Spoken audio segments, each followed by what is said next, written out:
Hi, ಹೇಗಿದ್ದೀರಾ ಎಲ್ಲರೂ? ಶಿರೀಷಕ super strong, happy and healthy.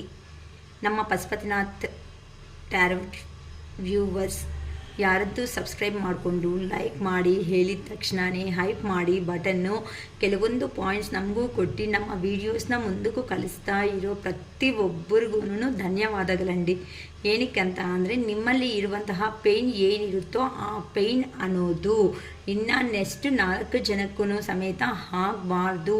ಕೆಲವೊಬ್ಬರು ಅಂತೂ ಹೀಲ್ ಆಗಲೇಬೇಕು ಅಂತ ನಿಮ್ಮ ಸಹಾಯ ಅನ್ನೋದು ನನ್ನ ವಿಡಿಯೋಗೂ ಕೊಡ್ತಾ ಇರೋ ಅಂತ ಪ್ರತಿಯೊಬ್ಬರಿಗೂ ಹೆಸರಿಂದಾನು ಹೇಳ್ತಾ ಇದ್ದೀನಿ. ತುಂಬ ಧನ್ಯವಾದ. ಏನಕ್ಕಂದರೆ ನಮ್ಮ ಅರುಣಾಚಲೇಶ್ವರ ಈ ಕೃಪೆ ಅನ್ನೋದು ನನಗೆ ಕೊಟ್ಟಿರುವುದಕ್ಕೆ ಯೂನಿವರ್ಸ್ಗೆ ರಿಯಲಿ ಅರುಣಾಚಲೇಶ್ವರೇ ಗ್ರ್ಯಾಟಿಟ್ಯೂಡ್ ಅರುಣಾಚಲೇಶ್ವರ ಅಂತಲೇ ಹೇಳ್ಕೊತೀನಿ. ಏನಕ್ಕಂತ ಅಂದರೆ ಪ್ರತಿಯೊಬ್ಬರ ಜೀವನದಲ್ಲಿ ಒಂದು ಚೇಂಜ್ ಅನ್ನೋದು ಲೈಫಲ್ಲಿ ಬಂದೇ ಬರುತ್ತೆ. ಆ ಚೇಂಜ್ ಆಫ್ ಯಾವತ್ತು ಎಲ್ಲಿ ಸ್ಟಾರ್ಟ್ ಆಗುತ್ತೋ ಯಾರಿಗೂ ಗೊತ್ತಿರಲ್ಲ. ಸೊ ನನ್ನ ಲೈಫಲ್ಲಿ ಅದೇ ನನ್ನ ಲೈಫ್ ಅನ್ನೋದು ಹೇಗೆ ಚೇಂಜ್ ಆಫ್ ಈ ಥರ ಬದಲಾವಣೆ ಆಗಿದೆ ಅಂತ ಅಂದರೆ ನಾನು ಹೇಳಬೇಕಾಗಿರೋ ಅಂಥ ಒಂದು ಪ್ಲೇಸ್ ಇದೆ ಅಂತ ಅಂದರೆ ಅದು ಹಾರ್ಟ್ಫುಲಿ ಹೇಳ್ಕೊತಾ ಇದ್ದೀನಿ. ಅದು ನನ್ನ ಅರುಣಾಚಲೇಶ್ವರ ತಿರುವಣ್ಣಾಮಲೈ ಮಾತ್ರನೇ. ಓಕೆನಾ ಅಂಡಿ? ಸಾರಿ, ತೆಲುಗು ಬಂದುಬಿಡುತ್ತಾ ಇದೆ.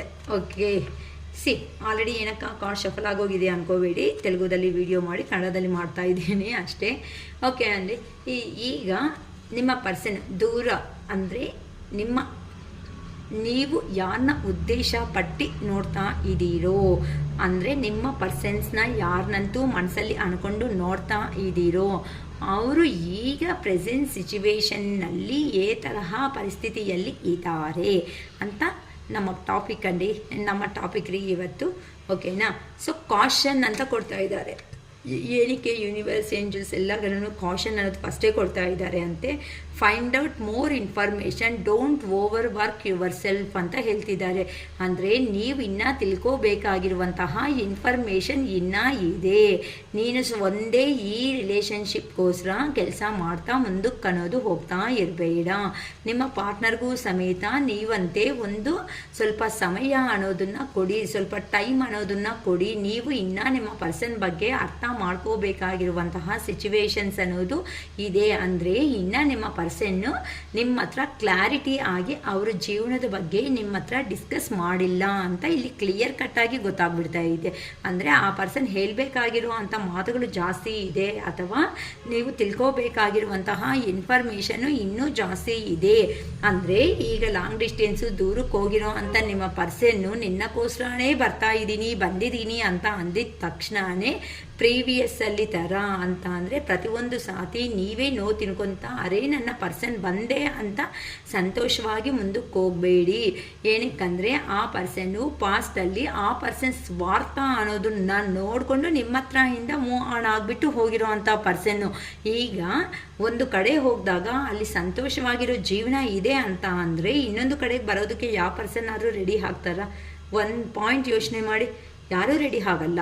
ಅಂದರೆ ಎಲ್ಲಂತೂ ತೊಂದರೆಗಳು ಅನ್ನೋದು ನಡೆಯುತ್ತೋ ಅಲ್ಲಿಂದ ಆಟೋಮೆಟಿಕ್ಕಾಗಿ ಎಲ್ಲಿ ಮಿಸ್ ಆಗಿದ್ದೀವಿ ಅಂತ ಆಟೋಮೆಟಿಕ್ಕಾಗಿ ಎಲ್ಲಿ ಹ್ಯಾಪಿ ಆಗಿರ್ತೀವಿ ಅನ್ನೋದನ್ನು ಪರ್ಸನ್ ಯೋಚನೆ ಮಾಡ್ತಾರೆ. ಯಾರಾದ್ರೂ ಇದು ಪರ್ಸನ್ನಲ್ಲಿ ಇರುವಂಥ ಪ್ರತಿಯೊಂದು ಮನುಷ್ಯದಲ್ಲಿ ಇರುವಂತಹ ಸಹಜ ಗುಣ ಅಂತಲೇ ಹೇಳ್ಬೋದು. ಅರ್ಥ ಆಗ್ತಾಯಿತಾ? ಸೊ ಅದಕ್ಕೋಸ್ಕರನೇ ಏನಕ್ಕಂತ ಅಂದರೆ ಕಾಷನ್ ಯೂನಿವರ್ಸ್ ಕಡೆಯಿಂದ ಫಸ್ಟ್ ಬಂದಿದ್ದು ನಿಮ್ಮ ಪರ್ಸನ್ ಸ್ಲೋ ಆಗಿ ನಿಮ್ಮ ಕಡೆ ಡೈರೆಕ್ಷನ್ ಅನ್ನೋದನ್ನು ಮಾಡಿಕೊಂಡು ನೀವೆಲ್ಲಿದ್ದೀರೋ ಆ ಕಡೆ ನಿಮ್ಮ ಪರ್ಸನ್ ಸ್ಲೋ ಆಗಿ ಮೀಟ್ ಬರೋದಕ್ಕೆ ಸ್ಟಾರ್ಟಪ್ ಅನ್ನೋದು ಮಾಡ್ಕೊತಾ ಇದ್ದಾರೆ. ಒಂದು ಆಫರ್ ಕೊಡಬೇಕು ಅಂತ. ಅದಕ್ಕೋಸ್ಕರನೇ ಈಗ ನಿಮ್ಮ ಪರ್ಸನ್ ಈ ಥರ ಅನ್ನೋದು ರೆಡಿ ಆಗಿ ಬರ್ತಾ ಇರುವುದಕ್ಕೆ ಯೂನಿವರ್ಸ್ ಅವರು ನಿಮಗೆ ಹೇಳ್ತಿದ್ದಾರೆ ಕಾಷನ್. ಏನಕ್ಕಂದರೆ ಆ ಪರ್ಸನ್ ಬಂದಿದ್ದ ತಕ್ಷಣ ಬೀಳ್ಬೇಡಿ. ಜೀವನದಲ್ಲಿ ಇನ್ನು ನಿಮ್ಮ ಪರ್ಸನ್ ಈಗಂತೂ 2 ಸಿಚುವೇಶನ್ಸಲ್ಲಿ ಕನ್ಫ್ಯೂಷನ್ ಕಡೆ ಡೆಸಿಷನ್ ತಗೋಬೇಕು ಅಂತ ಆ ಪರ್ಸನ್ಗೆ ಅರ್ಥ ಆಗದೆ ಇರುವಂತಹ ಸಿಚುವೇಶನ್ಸ್ಗೆ ನಿಮ್ಮ ಕಡೆ ಎಫರ್ಟ್ ಅನ್ನೋದು ಏನೂ ಕೊಟ್ಟಿಲ್ಲ. ನಿಲ್ಲಿ ಅಂತಂದರೆ ಕೆಲವೊಬ್ಬರು ನೋಡ್ಕೊಳ್ರಿ, ಊರು ಒಂದತ್ರ ಇರುತ್ತೆ, ನೀವು ಒಂದತ್ರ ಇರ್ತೀರ, ನಿಮ್ಮ ಪರ್ಸನ್ ಎಲ್ಲೋ ಇರ್ತಾರೆ. ಸೊ ಬರೋದು ಒಂದಿನ ರಜಾ, ಆ ಕಡೆ ಹೋಗ್ತಾರ ಈ ಕಡೆ ಬರ್ತಾರ. ಅಂದರೆ ಆ ಕಡೆ ಅಂತಂದರೆ ನಿಮಗೆ ಹೆಲ್ತ್ ಇಶ್ಯೂ ಇದ್ದಾಗ ನಿಮ್ಮ ಪರ್ಸೆಂಟ್ ರಜಾ ಆದರೆ ಆ ಕಡೆ ಏನಾದರೂ ಕೆಲಸಗಳಿದ್ರೆ ಆ ಕಡೆನೇ ಹೋಗ್ತಾರೆ, ನೀನು ಹೇಳ್ತೀನಿ ಇಷ್ಟೇ ಬಿಡು ಅಂತ. ಅಂದರೆ ಈ ಥರನೇ ನೆಗ್ಲಿಜೆನ್ಸ್ ಅನ್ನೋದು ಆ ಪರ್ಸನ್ ಮಾಡ್ತಾರೆ. ಅಥವಾ ನಿಮಗೆ ಹೆಲ್ತ್ ಅನ್ನೋದು ಏನಾದರೂ ಚೆನ್ನಾಗಿಲ್ಲ ಅಂತಂದಾಗ ಮತ್ತೆ ನಿಮ್ಮ ಕಡೆ ಬಂದು ನಿಮ್ಮ ಕಡೆ ಸಪೋರ್ಟ್ ಅನ್ನೋದು ಮಾಡ್ತಾ ನಿಂತ್ಕೊತಾರ.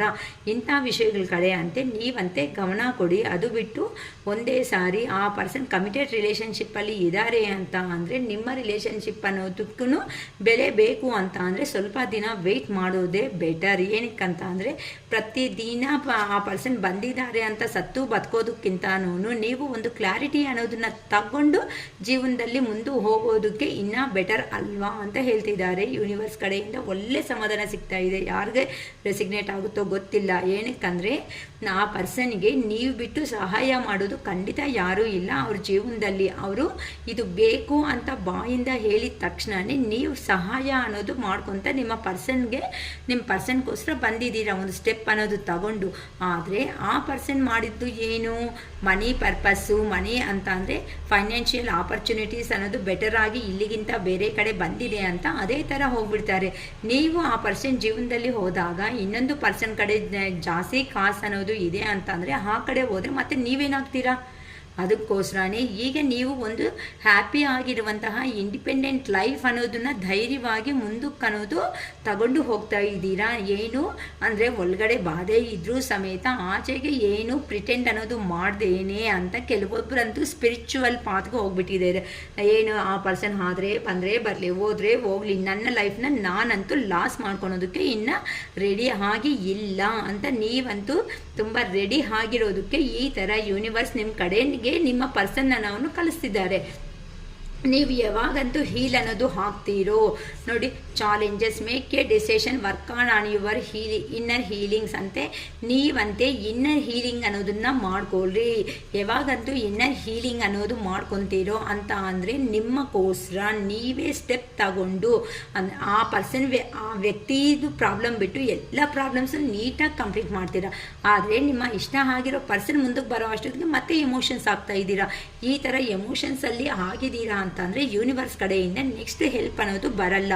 ಈಗಂತೂ ಯೂನಿವರ್ಸ್ ನಿಮ್ಮ ಪ್ರಾಬ್ಲಮ್ ಅನ್ನೋದನ್ನ ಅರ್ಥ ಮಾಡಿಕೊಂಡು ನಿಮ್ಮ ಪರ್ಸನ್ಗೆ ಅಷ್ಟೋ ಇಷ್ಟೋ ಬುದ್ಧಿ ಅನ್ನೋದು ಹೇಳಿ ನಿಮ್ಮ ಕಡೆ ಕಲಿಸ್ತಾ ಇದ್ದಾರೆ.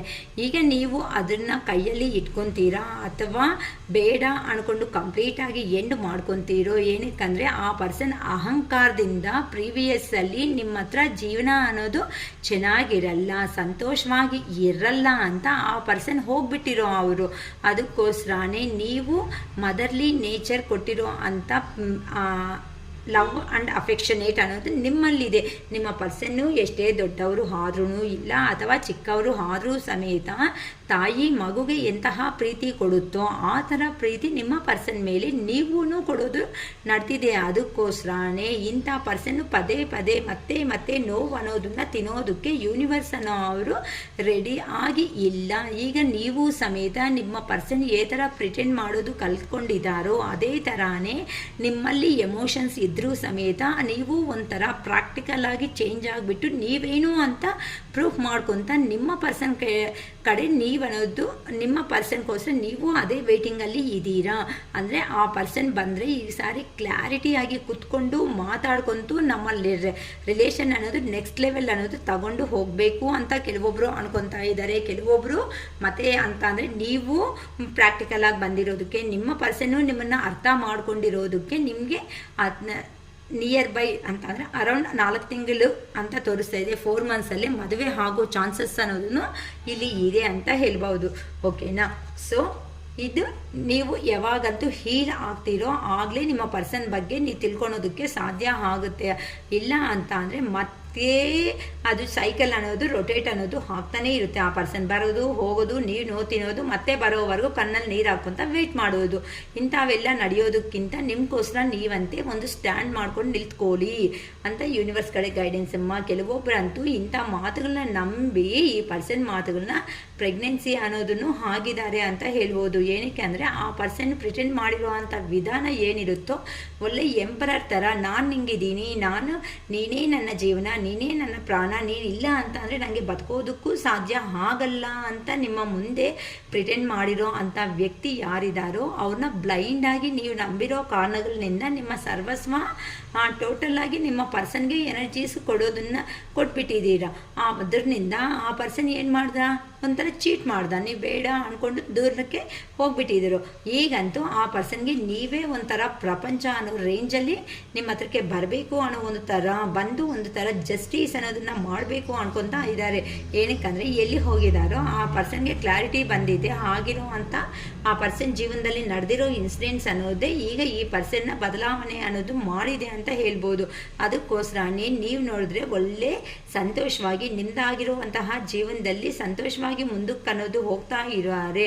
ಅದಕ್ಕೋಸ್ಕರನೇ ಈ ಪರ್ಸನ್ಗೆ ಈಗ ಏ ಥರ ಅನ್ನೋದನ್ನು ಅರ್ಥ ಆಗ್ತಾ ಇಲ್ಲ. ಹೇಗೋಗಿ ಮಾತಾಡಿದ್ರೆ ನನ್ನ ಪರ್ಸನ್ ನನ್ನ ಅರ್ಥ ಮಾಡ್ಕೊತಾರೆ, ನಾನು ಏ ಥರ ಹೋಗಿ ಕನ್ವೆ ಮಾಡಬೇಕು ಈ ಮೆಸೇಜಸ್ ಅನ್ನೋದನ್ನ ಅಂತ ತುಂಬ ಓವರ್ ಬರ್ಡನ್ ಆಗಿ ಆಗ್ತಾ ಇದ್ದಾರೆ. ತುಂಬ ವಿಷಯಗಳಲ್ಲಿ ಅಂತ ಅಂದರೆ ತುಂಬ ರೇರ್ ಆಗಿ ಕೆಲವೊಬ್ಬರು ವಿಷಯಗಳಲ್ಲಿ ಬ್ಲ್ಯಾಕ್ ಮ್ಯಾಜಿಕ್ ಅನ್ನೋದು ನಡೆದಿದೆ ಅಂತ ಹೇಳ್ಬೋದಮ್ಮ. ಆ ಬ್ಲ್ಯಾಕ್ ಮ್ಯಾಜಿಕ್ ಅನ್ನೋದು ನಡೆದಿರೋ ಕಾರಣಗಳಿಂದಾನೇ ಇದು ನೋವು ಅನ್ನೋದನ್ನು ಸ್ಟಾರ್ಟ್ ಆಗಿದೆ.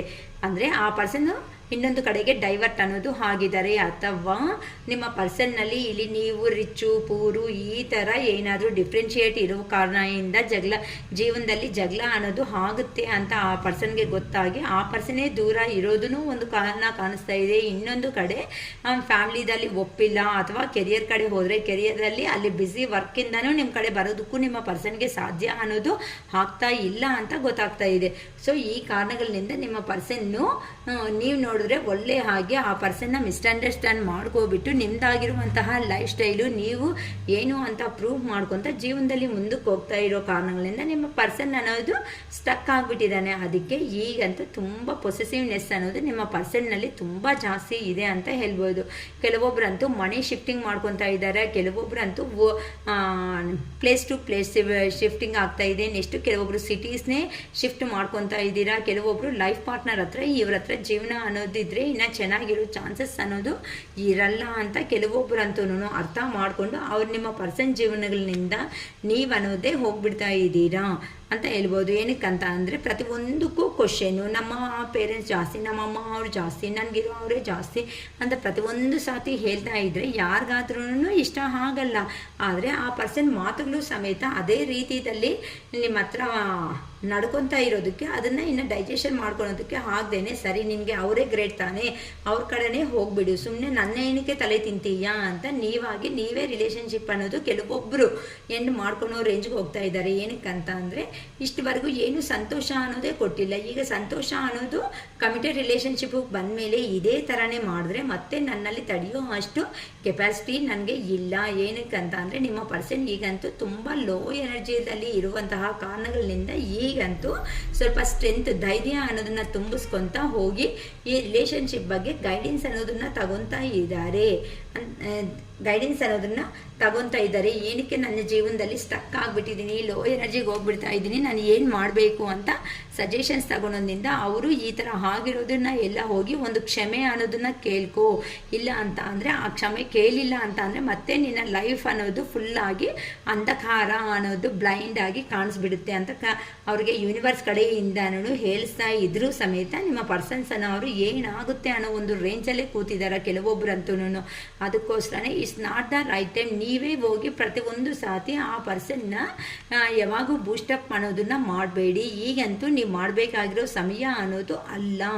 ಈಗಂತೂ ಆ ಪರ್ಸನ್ ರಿಗ್ರೆಟ್ ಅನ್ನೋದು ನಡೀತಾ ಇದೆ. ಆ ಪರ್ಸನ್ನಲ್ಲಿ ಟ್ರಾನ್ಸ್ಫರ್ಮೇಷನ್ ಪೀರಿಯಡು, ಯಾರು ಎಂತ ಅವರು, ಯಾರು ಮಾತು ಕೇಳೋರು, ಯಾರು ತೊಂದರೆಗಳು ಕೊಡೋದು ಅಂತ ಆ ಪರ್ಸನ್ಗೆ ಒಂದು ಕ್ಲಾರಿಟಿ ಬರ್ತಾ ಇರೋದಕ್ಕೆ ಈಗಂತೂ ನಿಮ್ಮ ಜೀವನದಲ್ಲಿ ಏನು ನಡೀತಾ ಇದೆ ಅಂತ ತಿಳ್ಕೋಬೇಕು ಅನ್ನೋ ಒಂದು ಆಂಗ್ಸೈಟಿಯಿಂದ ಸ್ಟೆಪ್ ತಗೊಳೋದಕ್ಕೆ ಧೈರ್ಯ ಇಲ್ಲ ನಿಮ್ಮ ಪರ್ಸನ್ಗೆ.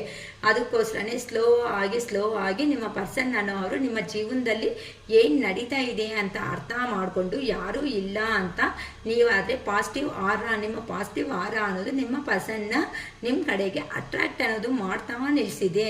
ಅದಕ್ಕೆ ಈಗ ನಿಮ್ಮ ಪರ್ಸನ್ ಅವರು ಒಂದು ಕಮ್ಯುನಿಕೇಷನ್ ಅನ್ನೋದು ಮಾಡಬೇಕು ಅಂತ ತುಂಬ ಯೋಚನೆ ಮಾಡ್ತಾ ಇದ್ದೀರಾ. ಆದರೆ ಈಗ ನೀವು ರೆಡಿ ಆಗಿಲ್ಲ ಟೈಮ್ ಅನ್ನೋದು ಕೊಡೋದಕ್ಕೆ. ಈ ಪರ್ಸನ್ ಈ ಥರ ನನಗೆ ಟೈಮ್ ಇಲ್ಲ, ನಾನು ಊಟ ಮಾಡ್ತಾ ಇದ್ದೀನಿ, ನಂಗೆ ನಿದ್ದೆ ಮಾಡ್ತಾ ಇದ್ದೀನಿ, ನನಗೆ ರೆಸ್ಟ್ ಬೇಕು, ಅಷ್ಟು ಮಾತ್ರ ಗೊತ್ತಾಗಲ್ಲ ಅಂತ ಪ್ರತಿಯೊಂದು ಸಾತಿ ನೋವುಗಳು ಕೊಟ್ಟು ಈಗಂತೂ ನೀವು ಅದೇ ರೇಂಜ್ಗೆ ಬಂದಿದ್ದಾರೆ. ಅವಸರ ಇರೋದು ನಾನೇ ಒಬ್ಳಲ್ಲ, ಈ ರಿಲೇಷನ್ಶಿಪ್ ಪರವಾಗಿ ನಾನೇ ಹೋರಾಡಿದ್ದಲ್ಲ, ನನ್ನ ಬೆಲೆ ಅನ್ನೋದನ್ನು ಅರ್ಥ ಆಗಿರೋದನ್ನ ನಿಜವಾಗ್ಲೂ ಆ ಪರ್ಸನ್ ಅನ್ನೋದು ಇಷ್ಟಪಟ್ಟರೆ ಆ ಪರ್ಸನ್ ನನ್ನ ಜೀವನದಲ್ಲಿ ಯಾವತ್ತೋ ಒಂದಿನ ಬರ್ತಾರೆ ಅಂತ ಕೆಲವೊಬ್ಬರಂತೂ ಒಳ್ಳೆ ಚೆನ್ನಾಗಿ ಇರೋ ಅಂತ ಹೀಲ್ ಅನ್ನೋದು ಆ ಥರ ಮಾಡ್ಕೊಬಿಟ್ಟಿದ್ದಾರೆ. ಏನಕ್ಕಂದರೆ ಪ್ರತಿಯೊಂದು ಸಾರಿ ಈ ಸೈಕಲ್ಸ್ನ ರಿಪೀಟ್ ಮಾಡೋದಕ್ಕೆ ನೀವು ರೆಡಿ ಆಗಿಲ್ಲ. ಏನಾದರೆ ಅದು ಆಗಲಿ, ಜೀವನದಲ್ಲಿ ಸಂತೋಷ ಸಿಕ್ಕಂಗಿದ್ರೆ ಸಂತೋಷ ಸಿಗಲಿ, ನೋವು ತನ್ನಂಗಿದ್ರೆ ನೋವು ತಿನ್ನಲಿ, ಅಷ್ಟೇ ಹೊತ್ತು ಈ ಆನ್ ಆ್ಯಂಡ್ ಆಫ್ ಸಿಚುವೇಶನ್ ಕೊಡ್ತಾ ನನ್ನ ಜೀವನದಲ್ಲಿ ಸಂತೋಷವಾಗಿ ಇರೋದಕ್ಕೆ ಆಗಲ್ಲ ಅಂತ ನೀವಂತೂ ಕೆಲವೊಬ್ಬರು ಯೋಚನೆ ಮಾಡ್ತಾ ಇದ್ದಾರೆ. ಕೆಲವೊಬ್ಬರಂತೂ ಸೈಕಲ್ಸ್ ಅಂತ ಅಂದರೆ ಇಲ್ಲಿ ಬ್ಯಾಲೆನ್ಸ್ ಮಾಡಬೇಕು, ಈ ಥರ ಆನ್ ಆ್ಯಂಡ್ ಆಫ್ ಸಿಚುವೇಶನ್ಸ್ ಬೇಡ, ಒಂದು ಸ್ಟ್ರಿಕ್ಟಾಗಿ ಒಂದು ಡೆಸಿಷನ್ ತಗೊಂಡು ಸಿಚುವೇಶನ್ ಹೆಂಗಾದರೂ ಸಮೇತ ಬ್ಯಾಲೆನ್ಸ್ ಅನ್ನೋದನ್ನ ಮಾಡಿಕೊಂಡು ಜೀವನದಲ್ಲಿ ಮುಂದಕ್ಕೆ ಅನ್ನೋದು ಹೋಗಲೇಬೇಕು ಅಂತ ನಿಮ್ಮ ಪರ್ಸನ್ ಅವರು ರೆಡಿ ಆಗ್ತಾ ಇದ್ದಾರೆ. ಏನಕ್ಕಂದರೆ ನಿಮ್ಮ ಪರ್ಸನ್ನು ಮೇ ಬಿ ಫೈನಾನ್ಷಿಯಲ್ ಡೆಟ್ ಅನ್ನೋದನ್ನು ಜಾಸ್ತಿ ಇರ್ಬೋದು. ಅಂದರೆ ಆ ಪರ್ಸನ್ಗೆ ಬರ್ತಾ ಇರೋ ಅಮೌಂಟು ಸ್ವಲ್ಪ ಆಗಿದ್ರೆ ಚಿಟ್ಟು ಇರುತ್ತೆ, ಫ್ಯಾಮಿಲಿ ರೆಸ್ಪಾನ್ಸಿಬಿಲಿಟೀಸ್ ಇರ್ಬೋದು, ಅಥವಾ ಏನಾದ್ರೂ ಇನ್ನು ಅದರ್ ಅದರ್ ರಿಲೇಷನ್ಶಿಪ್ಸ್ ಅದರ ಕೆಲಸ ವರ್ಕ್ಸ್ ಅನ್ನೋದನ್ನು ನಿಮ್ಮ ಪರ್ಸನ್ ಜೀವನದಲ್ಲಿ ಇರ್ಬೋದು. ಅದಕ್ಕೋಸ್ಕರ ಬರ್ತಾ ಇದೆ ಅಂತ ಅಮೌಂಟನ್ನು ಏನು ಮಾಡ್ಕೊಂಡಿದ್ದಾರೆ, ಅದು EMI ಇದು EMI ಅಂತ ಎಲ್ಲನೂ ಹಾಕ್ಕೊಂಡಿದ್ದಾರೆ. ಆದರೆ ಇವ್ರಿಗೆ ಬರೋದು 10,000 ಆದರೆ ಅಲ್ಲಿ EMIಗೆ ಹೋದರೆ 30,000 ಅನ್ನೋದು ಆಗ್ತಾ ಇದೆ. ಅದನ್ನು ಫೇಸ್ ಮಾಡೋದಕ್ಕೆ ಆಗದೇನೆ ಈಗಂತೂ ನಿಮ್ಮ ಪರ್ಸನ್ ಲಾಂಗ್ ಡಿಸ್ಟೆನ್ಸಲ್ಲಿ ಯಾರಂತೂ ಹೋಗಿದ್ದಾರೋ ಆ ಲಾಂಗ್ ಡಿಸ್ಟೆನ್ಸಲ್ಲಿ ಇರೋ ಅಂಥ ಪರ್ಸನ್ ಮತ್ತು ನೀವು ನಿಮ್ಮ ಪರ್ಸನ್ಗಂತೂ ಫಿಸಿಕಲ್ ಆಗಿ ಆದ್ರೂ ಎಮೋಷ್ನಲ್ ಆಗಿ ಆದ್ರೂ ಈ ಥರ ಬ್ಯಾಲೆನ್ಸ್ ಅನ್ನೋದೇ ಇಲ್ಲ ಅಂತ ಕ್ಲಾರಿಫೈ ಅನ್ನೋದು ಆಗ್ತಾ ಇದೆ ಅಮ್ಮ. ಅದಕ್ಕೋಸ್ಕರನೇ ನೀವು ಒಂದು ಸ್ಟಾರ್ ಥರ ನೀವು ಅನ್ನೋದು ಚೆನ್ನಾಗಿ ರೆಡಿ ಆಗಿಬಿಟ್ಟಿದ್ದೀರ. ಯಾರಾದರೂ ಬರ್ಬೋದು, ಯಾರಾದರೂ ಹೋಗ್ಬೋದು, ನನ್ನ ಜೀವನದಲ್ಲಿ ನನಗೆ ಇಂಪಾರ್ಟೆನ್ಸ್ ಅನ್ನೋ ಥರ ನಿಮ್ಮ ಪರ್ಸನ್ ನೀವು ಅಂದ್ಕೊಂಡಿರೋ ಅಂಥ ಕಾರಣಗಳಿಂದನೇ ನಿಮ್ಮ ಪರ್ಸನ್ಗೆ ಏನು ಈ ರಿಲೇಷನ್ಶಿಪ್ ಪರವಾಗಿ ಈ ಥರ ನಾನು ಸ್ಟೆಪ್ ತಗೊಂಡ್ರೆ ಚೆನ್ನಾಗಿರುತ್ತೆ ಅಂತ ಈಗಂತೂ ಭಯಂಕರವಾಗಿ ಯೋಚನೆ ಮಾಡ್ತಾ ಇದ್ದಾರೆ. ಏನಕ್ಕಂದರೆ ನ್ಯೂ ಸ್ಟಾರ್ಟಪ್, ನ್ಯೂ ಬಿಗಿನಿಂಗ್ ಅನ್ನೋದು ನಿಮ್ಮ ಹತ್ರ ಮಾಡಲೇಬೇಕು ಅಂತ ನಿಮ್ಮ ಪರ್ಸನ್ ಅವರು ಡಿಸೈಡ್ ಆಗ್ತಾ ಇದ್ದಾರಮ್ಮ. ಏನಕ್ಕಂದರೆ ಈಗ ನೀವು ಒಳ್ಳೆ ಎಂಪ್ರೆಸ್ ಎನರ್ಜಿದಲ್ಲಿ ಬಂದುಬಿಟ್ಟಿದ್ದೀರ. ನೀನೇನು ಬಂದರೆ ನನ್ನ ಕ್ಲಾರಿಟಿ ಬೇಕಾ, ಕ್ವಶನ್ಸ್ ಬೇಕಾ, ಎಲ್ಲ ತಿಳ್ಕೊತೀನಿ, ಎಲ್ಲ ಕೇಳಿಸ್ಕೊತೀನಿ, ನೀನು ಬೇಕು ಅಂದರೆ ಲೈಫಲ್ಲಿ ಕಮಿಟೆಡ್ ರಿಲೇಷನ್ಶಿಪ್ಪಲ್ಲಿ ಇರೋಣ, ಅಥವಾ ಇಲ್ಲ ಅಂದರೆ ಬಾಯಿ ಹೇಳ್ಬಿಟ್ಟು ಹೋಗೋಣ. ಈ ಪದೇ ನೋವು ಅನ್ನೋದು ಕೊಡೋದು ಬೇಡ ಅಂತ ಕೆಲವೊಬ್ಬರು ಅಂತೂ ಡಿಸೈಡ್ ಮಾಡ್ಕೊಂಡಿರೋ ಅಂಥ ಒಂದು ಕಾರಣಗಳಿಂದ ನಿಮ್ಮ ಪರ್ಸನ್ ಅವರು ನಿಮ್ಮ ಕಡೆಗೆ ಬರ್ತಾ ಇದ್ದಾರೆ. ಏನಕ್ಕಂದರೆ ಕೆಲವೊಬ್ಬರು ಇಲ್ಲಿ ಏನಂತಾರೆ, ಕೆಲವೊಬ್ಬರು ನ್ಯೂ ವೆಹಿಕಲ್ಸನ್ನು ಪರ್ಚೇಸ್ ಮಾಡ್ಕೊತಾ ಇದ್ದಾರೆ. ಕೆಲವೊಬ್ಬರು ಎಲೆಕ್ಟ್ರಾನಿಕ್ ವಸ್ತುಗಳು ಅಂತ ಅಂದರೆ ತುಂಬ ಪ್ರಿಯಾರಿಟಿ ಕೊಡೋ ಅಂತ ಅವರು ಅಂತ ಅಂದರೆ ಫಾರ್ ಎಕ್ಸಾಂಪಲ್ ನೋಡ್ಕೊಳ್ರಿ, ನಿಮ್ಮ ಪರ್ಸನ್ ಸಿಚುವೇಶನ್ ಚೆನ್ನಾಗಿಲ್ಲ, ನಿಮ್ಮ ಸಿಚುವೇಶನ್ ಚೆನ್ನಾಗಿದೆ, ಅವ್ರ ಬಾಯಿಂದ ಮೊಬೈಲ್ ಅನ್ನೋದು ಬೇಕು ಅಂತ ಈ ಥರ ಬಂದಿದೆ ಅಂತಂದರೆ ನಿಮಗೆ ಎಷ್ಟೇ ಸಾಲಗಳು, ಎಷ್ಟೇ ಇನ್ಕಮ್, ನನಗೆ ಎಷ್ಟೇ ಎಕ್ಸ್ಪೆನ್ಸಸ್ ಇದ್ದರೂ ಸಮೇತ ನಿಮ್ಮ ಪರ್ಸನ್ಗೆ ಪ್ರಿಯಾರಿಟಿ ಕೊಡೋ ಅಂಥ ಒಂದು ಕಾರಣಗಳಿಂದ ಆ ಪರ್ಸನ್ ಬಾಯಿಂದೇ ಬರೋದೇ ಲೇಟ್ ಅನ್ನೋ ಥರ ನೀವಂತೂ ಪ್ರತಿಯೊಂದು ಆ ಪರ್ಸನ್ಗೆ ಹೆಲ್ಪ್ ಮಾಡ್ತಾನೆ ಜೀವನದಲ್ಲಿ ಮುಂದಕ್ಕೆ ಅನ್ನೋದು ಹೋಗಿದ್ದೀರಮ್ಮ. ಸೊ ಕೆಲವೊಬ್ಬರು ಎಲೆಕ್ಟ್ರಾನಿಕ್ ಥಿಂಗ್ಸ್ಗೆ ಪ್ರಿಯಾರಿಟಿ ಕೊಡ್ತಾರೆ ಹೊತ್ತುನು ಅಂತ ಅಂದರೆ ಮನಿ ಇಂಪಾರ್ಟೆನ್ಸ್, ಆ ಪರ್ಸನ್ ಇಂಪಾರ್ಟೆಂಟಾ ಅಂತ ಅಂದರೆ ಬೇಕಂತ ಅಂದರೆ ಆ ಪರ್ಸನ್ ಮನಿನೇ ಇಂಪಾರ್ಟೆಂಟ್. ಮನಿ ಇದೆ ಅಂತಂದರೆ ನಿಮ್ಮಂಥವ್ರು ಎಷ್ಟೋ ಜನ ಬರ್ತಾರೆ ಅಂತ ಹೋಗಿರೋವಂಥ ಪರ್ಸನ್ ಈಗ ಯೂನಿವರ್ಸಿನಿಂದಾನೇ ಬುದ್ಧಿ ಅನ್ನೋದು ಹೇಳಿ ನಿಮ್ಮ ಕಡೆಗೆ ಪುಷಪ್ ಅನ್ನೋದು ಮಾಡ್ತಾ ಕಲಿಸ್ತಾ ಇದೆ. ಏನಕ್ಕಂದರೆ ಆ ಪರ್ಸನ್ನು ದುಡ್ಡಾದ್ರೆ ಸಂಪಾದನೆ ಮಾಡ್ಕೊತಾ ಇದ್ದಾರೆ ಹೊತ್ತುನು ಎಮೋಷ್ನಲ್ ಆಗಿ ಬೇಕಾಗಿರುವಂತಹ ಲೈಫ್ಗೆ ಬೇಕಾಗಿರುವಂತಹ ಫುಲ್ಫಿಲ್ಮೆಂಟ್ಸ್ ಅನ್ನೋದು ಆ ಪರ್ಸನ್ ಮಾಡ್ಕೊಳೋದಕ್ಕೆ ಸಾಧ್ಯತೆಯೇ ಇಲ್ಲ. ಈ ಕಾರ್ಡ್ಸ್ ಎನರ್ಜಿನಿಂದ ನನಗೆ ಗೊತ್ತಾಗ್ತಾ ಇದೆ. ಸೊ ಯಾರಿಗಂತೂ ರೆಸಿಗ್ನೇಟ್ ಆಗುತ್ತೋ ರಿಯಲಿ ನನಗೆ ಗೊತ್ತಿಲ್ಲ. ರೆಸಿಗ್ನೇಟ್ ಆಗಿರೋರು ಅಕ್ಕ ನನಗೆ ಇದು ರೆಸಿಗ್ನೇಟ್ ಆಗಿದೆ ಅಂತ ನಿಮಗೆ ಈ ಇದರಲ್ಲಿ ನಮ್ಮ ವಿಡಿಯೋಸಲ್ಲಿ ಯಾವ ಪಾಯಿಂಟ್ಸ್ ಅಂತೂ ಅಫರ್ಮೇಷನ್ಸ್ ಬೇಕೋ ನಿಮಗೆ ಸೂಟಬಲ್ ಆಗೋ ಥರ ಇರುತ್ತೋ ಆ ಪಾಯಿಂಟ್ಸ್ನ ಮತ್ತೆ ಅಫರ್ಮೇಷನ್ಸ್ ಅನ್ನೋದು ಮಾಡ್ಕೊಳ್ರಿ. ಅದು ಮಾಡೋವಾಗ ಜಾಸ್ತಿ ಜನ ಕೇಳಿದ್ದಾರೆ ಏ ಥರ ಅಕ್ಕ ಅಂತ. ಆ ವರ್ಕ್ ಅನ್ನೋದು ಕಂಪ್ಲೀಟೆಡ್ ಅನ್ನೋದು ಆಗೋಗಿದೆ ಅನ್ನೋ ಥರನೇ ಅಫರ್ಮೇಷನ್ಸ್ ಮಾಡ್ಕೊಳ್ರಿ. ಅಷ್ಟೇ ಹೊತ್ತು ಇನ್ನು ಆಗಬೇಕು, ಬರಬೇಕು, ಬರುತ್ತೆ ಅನ್ನೋ ಥರ ಯಾರೂ ಮಾಡ್ಕೋಬೇಡಿ. ಇಂಥ ಅಫರ್ಮೇಷನ್ಸ್ ಮಾಡಿಕೊಂಡ್ರೂ ಸಮೇತ ವೇಸ್ಟ್ ಅದು. ಓಕೆನಾ? ನಮಗೆ ಯಾವಾಗಂತೂ ಕಂಪ್ಲೀಟಾಗಿ ಲೈಫ್ ಫುಲ್ಫಿಲ್ಮೆಂಟ್ ಆಗಿ ಸಂತೋಷವಾಗಿದ್ದೀನಿ ನನ್ನ ಪರ್ಸನ್ ಜೊತೆಯಲ್ಲಿ. ಅದಕ್ಕೆ ಗ್ರ್ಯಾಟಿಟ್ಯೂಡ್ ಯೂನಿವರ್ಸ್ ಈ ಥರ ಹೇಳ್ಕೊಳೋದ್ರಿಂದ ಇನ್ನೂ ಪಾಸಿಟಿವ್ ಆಗಿ ಬೇಗ ಬರೋ ಚಾನ್ಸಸ್ ಅನ್ನೋದೂ ಇರುತ್ತೆ. ಓಕೆನಾ? ಓಕೆ, ಈಗ ಅಕ್ಕ ಏನಾದ್ರೂ ನಮಗೆ ಐಟಮ್ಸ್ ಬೇಕು, ಯಾವ ಥರ ಬುಕ್ ಮಾಡ್ಕೋಬೇಕು ಅಂತ ಕೆಲವೊಬ್ಬರು ಕಾಮೆಂಟ್ ಬಾಕ್ಸ್ಗಳಲ್ಲಿ ಸೆಂಡ್ ಮಾಡಿದ್ದೀರಾ. ನನ್ನ ಹತ್ರ ಇರೋ ಅಂಥ ವಾಟ್ಸಪ್ ನಂಬರು ಇದೆ ನಮ್ಮ. ಸೊ ಇದರಿಂದ ನೀವೇನು ಮಾಡ್ಕೋಬೇಕು ಅಂತ ಅಂದರೆ ಏನು ಐಟಮ್ಸ್ ಬೇಕು, ಯಾವ ರಾಶಿ, ಯಾವ ಮಂತು, ನಿಮ್ಮ ಫುಲ್ ನೇಮು ಅವೆಲ್ಲ ಕಲಿಸಿದ್ದೀರಾ ಅಂತ ಅಂದರೆ ನೀವು ಬ್ರಾಸ್ಲೆಟ್ ಬೇಕಾ, ಇಲ್ಲ ಅಥವಾ ನಿಮಗೆ ಚೈನ್ ಅನ್ನೋದು ಬೇಕಾ, ರಿಂಗ್ ಬೇಕಾ, ಯಾವ ಥರ ತಗೊತೀರಾ, ಅಂದರೆ ಡಾಲರ್ ಅಂದರೆ ಚೈನಲ್ಲಿ ಡಾಲರ್ ಹಾಕೊಳೋ ಥರ ಆ ಥರ ಬೇಕಾ, ನಿಮ್ಮ ರಾಶಿಗೆ, ಇಲ್ಲ ಜಾಬ್ ಪರವಾಗಿ ಆಗಿರ್ಬೋದು ಅಥವಾ ರಿಲೇಷನ್ಶಿಪ್ಪಲ್ಲಿ, ಬಿಸ್ನೆಸ್ಸಲ್ಲಿ ಏನಲ್ಲೇ ಆದ್ರೂ ನಿಮಗೆ ಟಿಪ್ಸ್ ಅನ್ನೋದು, ರೆಮಿಡೀಸ್ ಅನ್ನೋದು ಹೇಳೋದ್ರಿಂದ ಏನಾಗುತ್ತೆ ಅಂದರೆ ಪಾಸಿಟಿವ್ ಬರೋ ಚಾನ್ಸಸ್ ತುಂಬ ಜಾಸ್ತಿ ಇರುತ್ತೆ. ಸೊ ಪ್ರತಿಯೊಬ್ಬರು ಇನ್ನು ಹುಣ್ಣಿಮೆ ಅನ್ನೋದು ಬರ್ತಾ ಇದೆ. ಈ ಹುಣ್ಣಿಮೆ ಕಾರಣದಿಂದ ಈಗಲೇ ಹೇಳ್ತಾ ಇದ್ದೀನಿ, ವಿಡಿಯೋಸ್ ಫುಲ್ಲಾಗಿ ನೋಡಿದ ಮೇಲೆ ನಿಮಗೆ ಬೇಕಾಗಿರುವಂತಹ ಐಟಮ್ಸ್ ಏನಾದರೂ ಬೇಕು ಅಂತ ಅಂದರೆ ಬಿಫೋರೇ ಬುಕ್ ಮಾಡ್ಕೊಳೋದ್ರಿಂದ ಏನಾಗುತ್ತೆ ಅಂದರೆ ನಾವು ಐಟಮ್ಸ್ ತಂದು ತರಿಸೋದಕ್ಕೆ ಇದು ಟೈಮ್ ಅನ್ನೋದು ನಮಗೂ ಸಿಗುತ್ತೆ. ಹರಿಬಿರಿಯಾಗಿ ನಾಳೆ ಹುಣ್ಣಿಮೆ ಆದರೆ ಈಗ ಹೇಳ್ತೀವಿ ಅಂತ ಅಂದರೆ ಕಷ್ಟ ಅಮ್ಮ, ನಮಗೂ ಸಮೇತ ಆಗೋದು. ಸೊ ಬೇಕು ಅನ್ನೋರು ಲವ್ ಮ್ಯಾಗ್ನೆಟ್ ಅನ್ನೋದು ಇರುತ್ತೆ. ಸೊ ನಮ್ಮ ಲವರ್ಸು ಅನ್ನೋರು ಹೋಗ್ಬಿಡ್ತಿದ್ದಾರೆ, ಇಲ್ಲ ನಮ್ಮ ಹಸ್ಬೆಂಡ್ ವೈಫ್ ರಿಲೇಷನ್ಶಿಪ್ಪಲ್ಲಿ ಈ ಥರ ಆಗಿದೆ ಅಂತ ಅಂದರೆ ಬ್ಲ್ಯಾಕ್ ಮ್ಯಾಜಿಕ್ ರಿಮೂವಲ್ಸ್ ಅನ್ನೋದು ಇರುತ್ತೆ. ನೆಕ್ಸ್ಟು ಬ್ಲ್ಯಾಕ್ ಮ್ಯಾಜಿಕ್ ಹಾಕ್ದೇ ನಿಮಗೆ ಒಂದು ಬ್ರಾಸ್ಲೆಟ್ ರೂಪದಲ್ಲಿ ನೀವು ಫುಲ್ ಪೇ ಮಾಡಿದ್ರೆ ಅದನ್ನು ಸಿಗುತ್ತೆ ಅಂತ ಹೇಳ್ತಾ ಇದ್ದೀನಿ. ಸೊ ಬೇಕಾಗಿರೋರು ಸ್ವಲ್ಪ ಬೇಗ ಈ ವಿಡಿಯೋ ಅನ್ನೋದು ಆಗಿದ ತಕ್ಷಣವೇ ಒಂದು ವಾಯ್ಸ್ ಮೆಸೇಜು ಅಥವಾ ಏನಾದ್ರೂ ವಾಟ್ಸಪ್ ಮೆಸೇಜ್ ಅನ್ನೋದು ಮಾಡಿ ಅದಕ್ಕೆ ಎಷ್ಟಾಗುತ್ತೆ ಏನು ಅಂತ ಪರ್ಸ್ನಲ್ ಡೀಟೇಲ್ಸ್ ಬೇಕಂತ ಅಂದರೆ ನಾನು ನಿಮಗೆ ಡೈರೆಕ್ಟಾಗಿ ಹೇಳ್ತೀನಿ. ಸೊ ಮತ್ತೆ ಹೇಳ್ತಾ ಇದ್ದೀವಿ, ಲೈಕ್ ಮಾಡಿ, ಶೇರ್ ಮಾಡಿ, ಸಬ್ಸ್ಕ್ರೈಬ್ ಮಾಡಿಕೊಳ್ಳಿ. ಈ ಥರ ಮಾಡೋದ್ರಿಂದ ನಮ್ಮ ವಿಡಿಯೋ ಸಮೇತ ಪ್ರಾಬ್ಲಮ್ಸಲ್ಲಿ ಇರೋವರೆಗೆ ರೀಚ್ ಆಗುತ್ತೆ ಅಂತ ಈ ಶಿರೀಷಕ್ಕ ಒಂದು ಚಿಕ್ಕ ಅಭಿಪ್ರಾಯ, ಒಂದು ಚಿಕ್ಕದಾಗಿರುವಂತಹ ಅಭಿಪ್ರಾಯ. ಸೊ ಇಂಥ ಅವಕಾಶ ಕೊಟ್ಟಿರೋ ನಮ್ಮ ಅರುಣಾಚಲೇಶ್ವರಿಗೆ ಮನಸ್ಫೂರ್ತಿಯಾಗಿ ಶತಕೋಟಿ ವಂದನೆಗಳು ಅಂತಲೇ ಹೇಳಬಹುದು. ಇಂಥ ಬಾಧ್ಯದಲ್ಲಿ ಯಾರಿದ್ದೀರೋ ಅವರು ನಿಮ್ಮ ಪರ್ಸನ್ ಅವರು ಬರ್ತಾರಾ ಬರಲ್ಲ ಅನ್ನೋದಕ್ಕೆ ಪರ್ಸ್ನಲ್ಲಾಗಿ ತಗೊಂಡ್ರೆ ಮಾತ್ರ ಗೊತ್ತಾಗುತ್ತೆ. ಆದರೆ ಒಂದೇ ವಿಷಯ ಹೇಳ್ತಾ ಇದ್ದೀನಿ, ಯಾರೋ ಬರ್ತಾರೆ, ಯಾರೋ ಇರ್ತಾರೆ, ಯಾರೋ ನಮ್ಮನ್ನು ಉದ್ಧಾರಣೆ ಮಾಡ್ತಾರೆ ಅನ್ನೋದಕ್ಕಿಂತ ನಾವು ಸ್ಟೆಪ್ ತಗೊಂಡು ನಮಗೋಸ್ಕರ ನಾವು ಹೀಲ್ ಆಗಿಬಿಟ್ಟು ನಮ್ಮ ಲೈಫ್ ಕಡೆ ನಾವು ಫೋಕಸ್ ಇಟ್ಟಿದ್ದೀವಿ ಅಂತ ಅಂದರೆ ಇಂಥ ಪರ್ಸನ್ಸ್ ಎಷ್ಟೋ ಜನ ನಿಮ್ಮ ಜೀವನದಲ್ಲಿ ಬರ್ತವೆ ಚಾನ್ಸಸ್ ಇರುತ್ತೆ. ಅದು ಬಿಟ್ಟು ಆ ಪರ್ಸನೇ ಅನ್ನಂಗಿದ್ರೆ ಆ ಪರ್ಸನ್ನು ನಿಮ್ಮ ಪರ್ಸನ್ ಅನ್ನೋ ಅವರು, ನೀವು ಕರ್ಮ ಅನ್ನೋದು ನಿಮ್ಮ ಪರ್ಸನ್ ಹತ್ರ ಮಾಡಿದ್ರೆ ನಿಮ್ಮ ಪರ್ಸನ್ ಅನ್ನೋ ಅವ್ರು ಯಾರ ಹತ್ರ ಕರ್ಮ ಮಾಡ್ಕೊಂಡಿದ್ದಾರೆ ಯಾರಿಗೆ ಗೊತ್ತಮ್ಮ, ಅಷ್ಟೇ ಅಲ್ವಾ? ಸೊ ಆ ಕರ್ಮ ಎಲ್ಲ ಫುಲ್ ಕಂಪ್ಲೀಟ್ ಆಗ್ಬೋದು. ಆ ಕಂಪ್ಲೀಟ್ ಆಗೋ ಅಷ್ಟೊತ್ತಿಗೆ 3 ಮಂತ್ಸ್ ಆಗ್ಬೋದು, 6 ಮಂತ್ಸ್ ಆಗ್ಬೋದು, 1 ಇಯರ್ ಆಗ್ಬೋದು, ಕೆಲವೊಬ್ಬರಿಗೆ ಈ ಲೈಫೇ ಕಂಪ್ಲೀಟ್ ಆಗ್ಬೋದು. ಹೇಳೋದಕ್ಕೆ ಯಾರಿಗೂ ಹಾಗಲ್ಲ, ಅದು ನಮಗೆ ಪರ್ಸ್ನಲ್ ರೀಡಿಂಗಲ್ಲಿ ಮಾತ್ರನೇ ಗೊತ್ತಾಗುತ್ತೆ. ಸೊ ದಯವಿಟ್ಟು ನಿಮ್ಮ ಎನರ್ಜೀಸ್ನ ನಿಮ್ಮ ಪರ್ಸನ್ ಮೇಲೆ ಇಟ್ಟು ಅಯ್ಯೋ ಅಕ್ಕ ಅಂತ ಯಾರು ಸಫಿಕೇಷನ್ಗೆ ಹೋಗ್ಬಿಟ್ಟು ಎಲ್ಲನೂ ನಿಮ್ಮ ಫೀಲಿಂಗ್ಸ್ನ ನೀವೆಷ್ಟು ಸರ್ಪ್ರೈಸ್ ಮಾಡ್ಕೊಂಡಿದ್ದೀರೋ ನನಗೂ ಅರ್ಥ ಆಗಿದೆ. ಅದರಿಂದನೇ ಬಂದಿರೋದೇ ಅಲ್ವಾ ನಮ್ಮ ವೀಡಿಯೋಸ್ ಎಲ್ಲನೂ. ಸೊ ಎಲ್ಲರಿಗೂ ಬ್ರೈಟ್ ಫ್ಯೂಚರ್ ಅನ್ನೋದು ಪ್ರತಿಯೊಬ್ಬರಿಗೂ ಅದೇನಂತಾರೆ ಕೆಟ್ಟ ದಿನಗಳು ಅನ್ನೋದು ಬರ್ತಾ ಇದೆ ಅಂತ ಅಂದರೆ ಹಿಂದೆ ಅನ್ನೋದು ಒಳ್ಳೆಯ ದಿನಗಳು ಬರುತ್ತೆ ಅನ್ನೋ ಒಂದು ಆಶೆಯಿಂದ ಜೀವನದಲ್ಲಿ ಮುಂದಕ್ಕೆ ಅನ್ನೋದು ಹೋಗಿ ಅಷ್ಟೇ ಹೊತ್ತು ಅಲ್ಲೇ ಸ್ಟಕ್ ಎನರ್ಜಿದಲ್ಲಿ ದಯವಿಟ್ಟು ಯಾರೂ ಕೂತ್ಕೋಬೇಡಿ. ಓಕೆನಾ? ಓಕೆಮಾ, it is all for today. Bye.